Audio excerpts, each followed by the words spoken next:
Today was an interesting day. I feel like I'm finally applying more of my new learnings and my realizations in my everyday life, if that makes sense.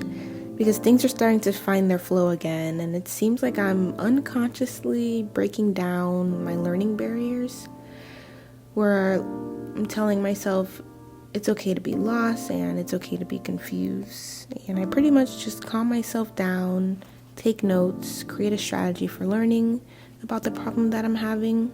I'm beginning to be more patient with myself, which invites space for clarity and focus, less stress and problem solving. And I'm able to push through any mental barriers that I used to have that would stop me from being able to learn things in the past.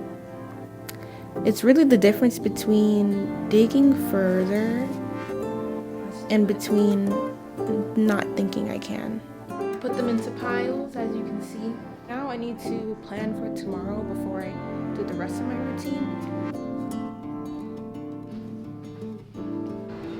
I put my clothes for the gym. I also have my clothes for tomorrow. One of my biggest desires in life is to have control over myself and discipline, to be productive, but also to be in flow and open to life, very easy.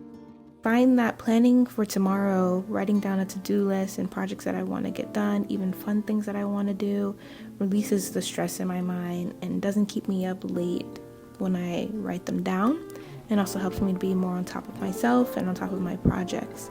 So I began doing that and also working on Arcana while listening to a masterclass from the founder of Reddit. And eventually what I wanted to do was go back to journaling just to get my mind ready for, again, another mental release, talking about my feelings of the day, talking about how I just feel of that moment. Any stress, any worries, any funny things, any quotes that I heard, any things that I'm grateful for, ideas, things I want to do. Actually, the beginning voiceover that you heard was from the journal entry of this night. And I usually don't read books that are nonfiction at night, but I really can't put this book down. It's called Sprint. It's from Google Ventures, and it talks about just kind of creating an app that makes sense for people. I'm not going to go too much into it, but it did wake my mind up, which is not supposed to happen, but I do enjoy it. And if I didn't read it, I probably would have been up thinking about it.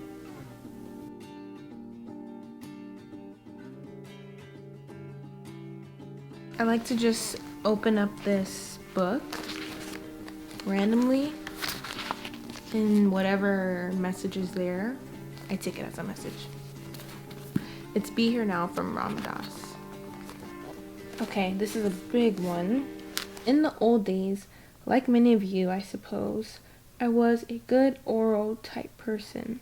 You open the refrigerator and you can't stuff your mouth fast enough. Everything turns you on. I'll have a little of that and some ice cream. The stimulus arouses the response. And there's some coleslaw that's so good with the coleslaw. To go with something, oh boy, it's too much. Have a taste of flour. You can go on the oral trip about everything. I come right out of that tradition. I want you to know where it started from. From what depths? What depths? When I was an adolescent, I was so fat, all my clothes had to be specifically made. We would go into a store, my mother would say, he wants to see the double Z with the balloon seats.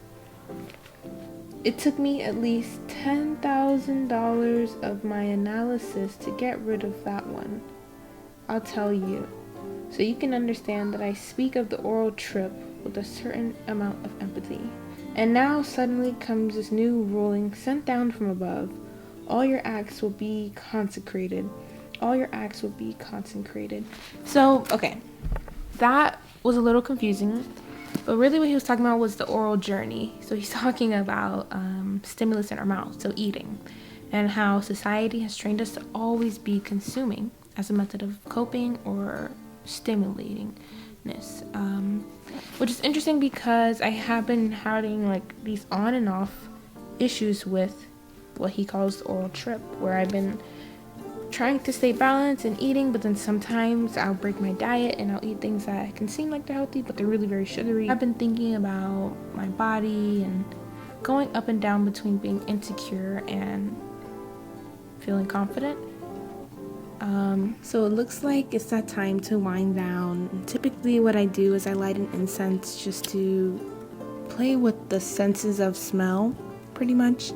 I know that sounds very scientific, but basically the smells to calm me down.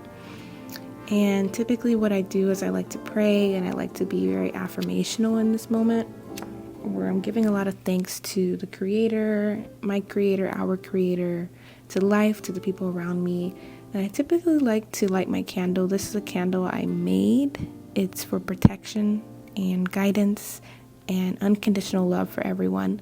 I typically just say a few grateful things, but for you all, I will read a specific prayer. Creator, help me to accept myself the way I am, without judgment.